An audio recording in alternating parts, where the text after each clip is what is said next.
not seen. And I tell you, no. Se metió el agua en su casa, ¿verdad? No, ¿qué? Lo que pasa es que quería una piscina en mi sala. On Saturday, August 16th, and into the early morning of Sunday, August 17th, Illinois was struck by a prolonged and destructive storm system. For nearly 17 hours, waves of severe thunderstorms moved across the state, producing wind gusts of up to 70 miles per hour and rainfall so heavy that neighborhoods and major roadways were inundated. More than 200,000 people lost power as trees came down. Streets were blocked, and emergency crews worked through the night. By daybreak, the damage was widespread. In Mount Prospect, a powerful burst of wind tore part of the roof from an apartment building, forcing dozens of residents out.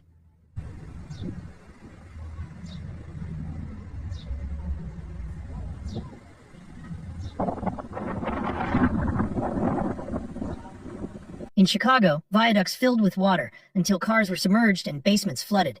And in towns from Belvedere to Lisle, straight-line winds damaged homes and crushed vehicles. This was not a brief thunderstorm, but a long-lived system that left a clear trail of damage across northern Illinois.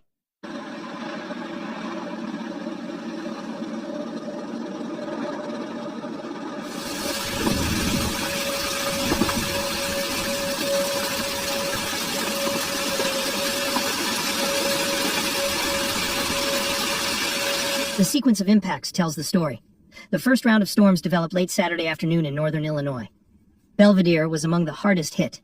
Emergency crews logged more than 50 calls as winds snapped utility poles and ripped trees out of the ground. Local reports documented crushed vehicles, damaged homes, and blocked public roads. Fire officials confirmed that the damage was consistent with a powerful microburst, a sudden downdraft capable of producing tornado-strength winds without rotation. As that system moved east, Mount Prospect was struck by another microburst. The violent burst of wind peeled away a section of roof at an apartment complex near Huntington Commons Road. Water poured into hallways as pipes ruptured, and debris damaged vehicles in the parking lot. Dozens of residents were forced to evacuate, and the building was deemed uninhabitable. Later in the evening, a much larger complex of storms organized and swept through northeastern Illinois into the early hours of Sunday. Between about 2 and 3:30 in the morning, a swath of damaging winds extended from Algonquin, Illinois, southeast into St. John, Indiana.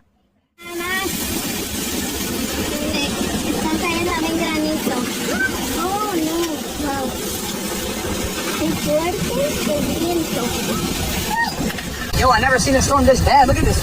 Look at this. Oh, man. Look at this, man. Oh, damn, this tornado, bro. This tornado.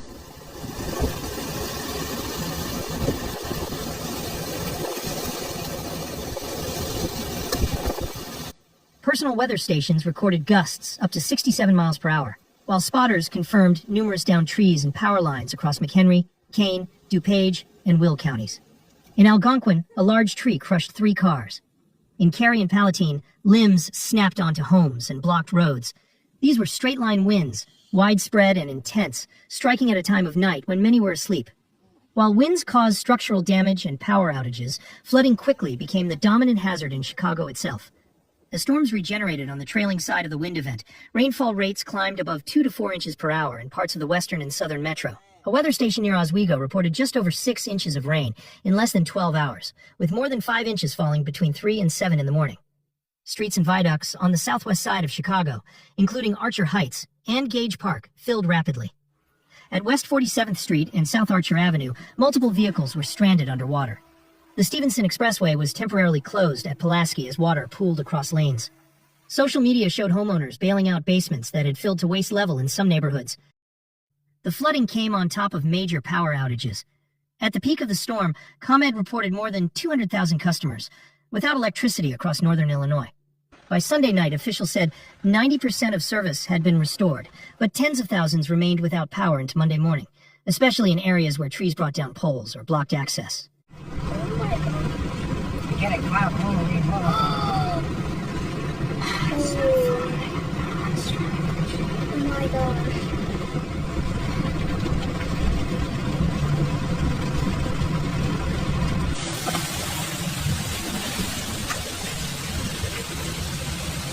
Oh my gosh.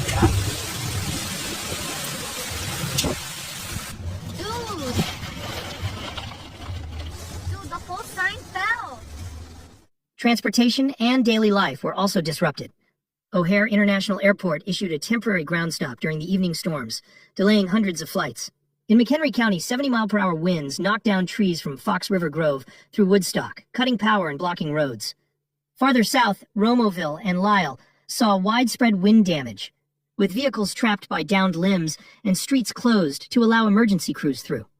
The sheer variety of impacts, flooded homes, damaged infrastructure, and smashed cars, underscored how wide the footprint of this storm really was.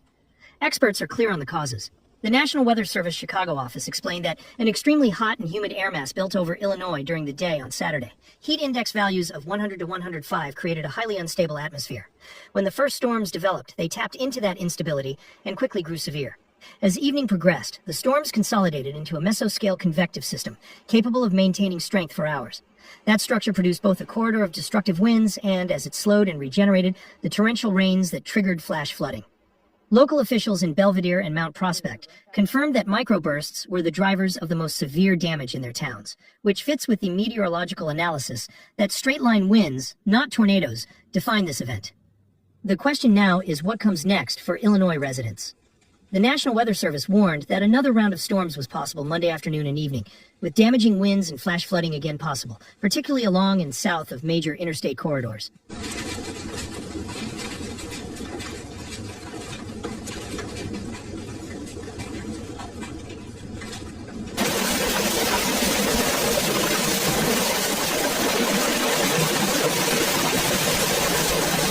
Horrible, horrible. Y todas mis ventanas son de cristal, de vidrio. Miren nada más. Miren nada más. Dios. Se nos ha caído el letrero, bendito. In addition, forecasters highlighted dangerous swimming conditions along Lake Michigan as winds and waves built in the wake of the weekend storms. Beyond that, the weather pattern is expected to shift midweek toward cooler, drier, and less humid conditions, which will give communities a chance to recover. In the meantime, officials advise residents to document any storm damage, contact insurance providers, and dispose of water-damaged materials quickly to prevent mold growth. Cities like Mount Prospect and Belvedere are coordinating with the American Red Cross and other agencies to assist displaced residents, while Chicago is monitoring neighborhoods that experience flooding both in July and again this weekend. ComEd crews are working street by street to complete restoration, and drivers are urged to continue avoiding flooded underpasses and treating intersections with non-functioning traffic lights as four-way stops. This is for today's report. If you found it helpful and informative, then consider liking and sharing it to others. Share your thoughts and experiences in the comments below. As always, thank you for watching. Stay safe and stay aware.